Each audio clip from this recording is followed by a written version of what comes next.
Merci de nous rejoindre pour cette édition en français de Studio Kalangu, reliée par nos radios partenaires au micro Rayla Tsoumana. Au sommet de cette édition, une campagne gratuite de dépistage de la drépanocytose se déroule actuellement à Zender, une des villes les plus peuplées du Niger qui concentre près de 25% des cas recensés. Détails à suivre dans ce journal. À Niamey, les habitants de plusieurs quartiers touchés par les inondations s'inquiètent de l'évacuation des eaux de ruissellement après les récentes fortes pluies. Un témoignage à suivre dans ce journal. Nous sommes jeudi 3 juillet 2025. La région de Zender a lancé une campagne gratuite de dépistage de la drépanocytose visant 3000 personnes. Selon l'Organisation mondiale de la santé, près de 75% des naissances en Afrique sont concernées par cette maladie. Au Niger, la situation reste tout aussi préoccupante selon le médecin-colonel Bouraï Moussoumana Mariam, directrice générale du Centre national de référence de la drépanocytose. Elle est au micro de Ali Keta. Zender est la ville la plus peuplée du Niger. On a déjà 20 à 25% des porteurs de traits drépanocytaires selon une étude qui a été partielle. Et quand on étale ça en fonction de la proportion de la population, donc on aura plus de drépanocytaires à Zender. En perspective, Zender étant un grand carrefour, quand le centre régional de prise en charge de la drépanocytose sera ouvert, ils pourront prendre en charge Difa, Agadez et il y a Maradi aussi, en plus de la population de Zender. Et ce dépistage, il est gratuit le 2, le 3 et le 4. L'idée d'avoir le centre à Zender, ça va diminuer encore le taux de mortalité lié à la drépanocytose.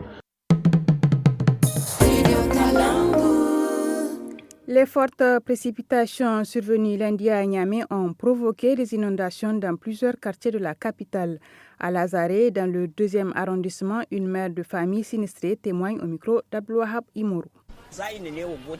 Depuis que ces caniveaux ont été couverts, nous sommes mal à l'aise lorsqu'il plaît. Les eaux de pluie ne trouvent plus de passage pour s'évacuer de nos concessions. C'est la première fois que nous vivons une telle situation. L'eau est montée jusqu'au niveau de mes genoux.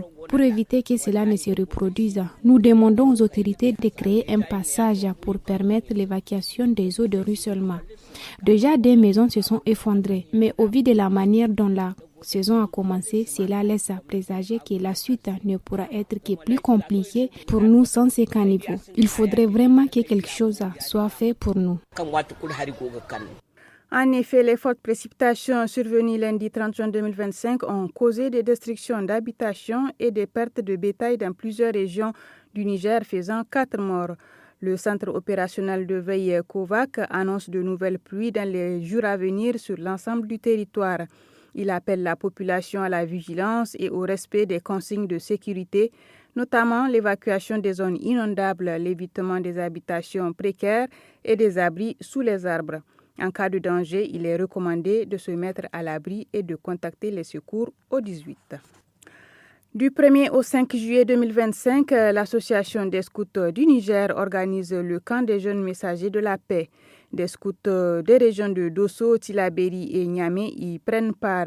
L'événement vise à promouvoir la paix, la cohésion sociale et les échanges culturels entre les participants. Écoutons le commissaire national à l'effectif des scouts, Abdelkader Saleh, au micro de Habibou Garba. Au menu, il y a les renforcements des capacités, les formations et les conférences. Actuellement, nous sommes en train de faire une formation sur Pitway, qui est le passeport pour l'emploi, qui permet aux jeunes de développer leurs compétences en vue d'obtenir des jobs. Et il y a aussi des renforcements des capacités en cohésion sociale, en lutte contre la désinformation. Il y aura aussi des formations en messager de la paix. Parce que pour être un messager de la paix, il faut adopter un certain nombre de comportements pour véhiculer des messages de paix. Dans nos habitudes, chaque fois que nous tenons un camp dans une communauté, on se pose la question à savoir qu'est-ce qu'on va laisser à cette communauté-là. Donc dans ce cadre, on a prévu de faire des séances de salubrité, de désherbage, de ramassage de sachets plastiques. Donc vous pouvez voir, il y a plus de 100 sacs qui ont été remplis avec des sachets plastiques. Il y a aussi des séances de dons de sang.